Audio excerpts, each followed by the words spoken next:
While football fans revel in the thrills on the pitch in Euro 2012, others have been excited because the tournament heralds weeks of heavy drinking.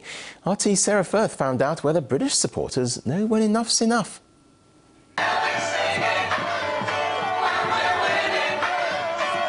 It's Italy versus England, and for those without tickets, there'll be no better place to catch the game than down the local pub. Watching football in the pub can be absolutely fantastic. It's a great big communal shared experience, and I've seen many great games in big pubs with hundreds of people, and there's not been an ounce of trouble, just a fantastic atmosphere. And if you can't be there, a lot of people still feel it's the kind of the next best thing, certainly on things like England nights. I mean, we know there's always that danger it could turn ugly, but when it's right, it is a wonderful way to watch football. Having a pint whilst watching the game is part of English drinking culture, and thousands of football fans flock to London's bars and pubs whenever a match is on. Whether it's a football game or not, we're always responsible drinkers. You probably drink slightly less because you're so into the game, I would say. Yeah, exactly. Sorry. But the stats say something very different.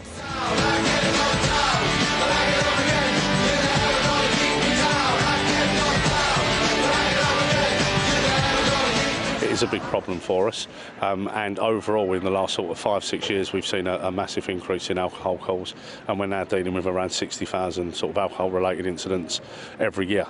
The London Ambulance Service operates these booze buses to ferry drunks who are a burden on the regular service to alcohol recovery centres. Normally dispatched on a Friday and Saturday night, extra services are now being provided. In Binge Drink Britain, big football games can prove especially busy. This year for the Euros, we're sort of running every time that England play. And foul behaviour from drunken English football fans can be more than a little offside.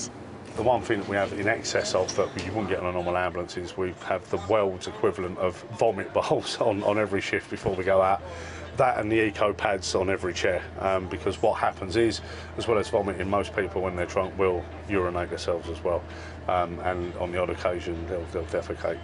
But by providing the service at more cost to the taxpayer, is the British government scoring an own goal by catering for the problem rather than tackling it head-on? And England's better-than-expected performance has meant more people out drinking and, being a weekend, more time to get drunk because of the later kick-off.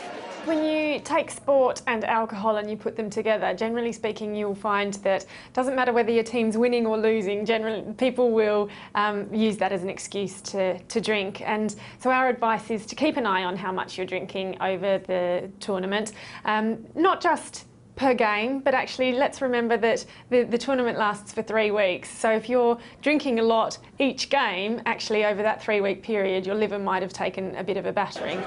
With boozy fans letting the side down by being such a burden to the health service, many feel it's high time English football supporters sobered up. Sarah Firth, RT, London.